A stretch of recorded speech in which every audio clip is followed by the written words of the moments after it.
So let's look at dry fruits and what specific fruit types are within this category. Within dry fruits, we have nuts. Examples of this are hazelnut and macadamia. We have Caryopsis, which is what you see on grass seed heads. We have Akini, which is part of the daisies and sunflowers, Asteraceae family.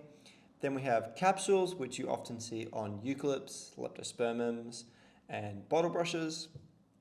Then we have follicle, which is quite common in the Proteaceae family. Examples of this are Hakea and Grevillea.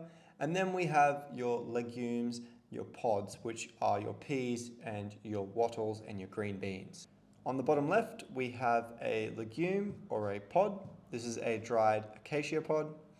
To the right of it, we have an akene fruit, which would be a Asteraceae family fruit. To the right of that, we have a grass head. Then to the right of that again, we have a follicle, an example of a follicle that's not quite open yet on a Hakea or Hakea. And above them all, we have a eucalyptus capsule. This is an example of a capsule where it's kept inside a capsule and then released afterwards. Interesting fun fact for you, eucalyptus seeds are very small and are produced in huge quantities from these capsules. So when fire or the right environmental conditions trigger these seeds to fall into the ground and have clear soil, they shoot up in the hundreds. The next fruit types we'll look at are not dry fruits or juicy fruits.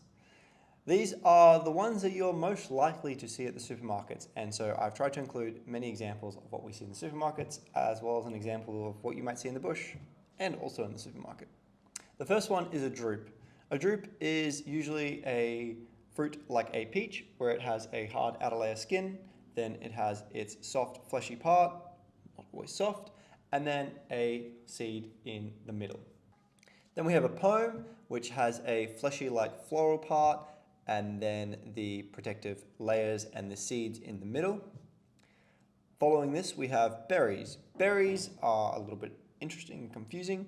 There is true berries and not true berries. An example of a true berry is the tomato plant. The tomato has a very soft and fleshy mesocarp, which protects the seeds on the inside.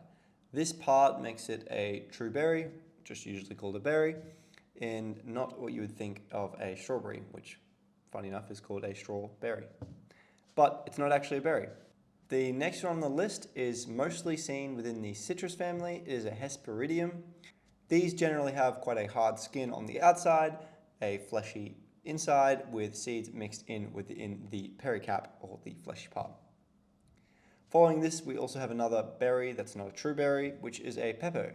And a good example of this is cucumber, where it has the receptive tissue quite close to the center, protecting the seeds immediately with not much fleshy tissue around them. Following this, we have aggregate fruits. Aggregate fruits are where a fruit type, so maybe an akene or maybe a drupe, have been collected in a specific fruit and multiplied many times. So an example of this is a strawberry. So as you may know already, strawberry seeds are on the outside of the fruit, and they are typical of a akene fruit. So because there are so many akene fruits on a strawberry, it's an aggregate of the akene fruit, and that makes it an aggregate fruit. Hope that makes sense. Then another example is a blackberry. A blackberry is an aggregate of drupes. So each individual blackberry is actually its own fruit with its own seed. This collected around makes it an aggregate fruit.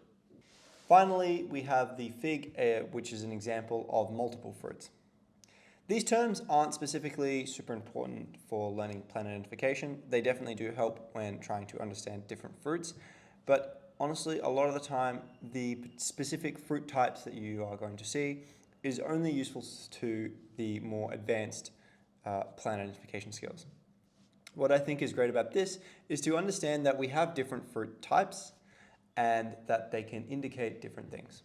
A follicle on a Hakea or Hakea can look quite similar to a woody pear, a Marsdenia. So knowing that they are different and the way that the seed forms is an interesting and potentially useful way to identify plants.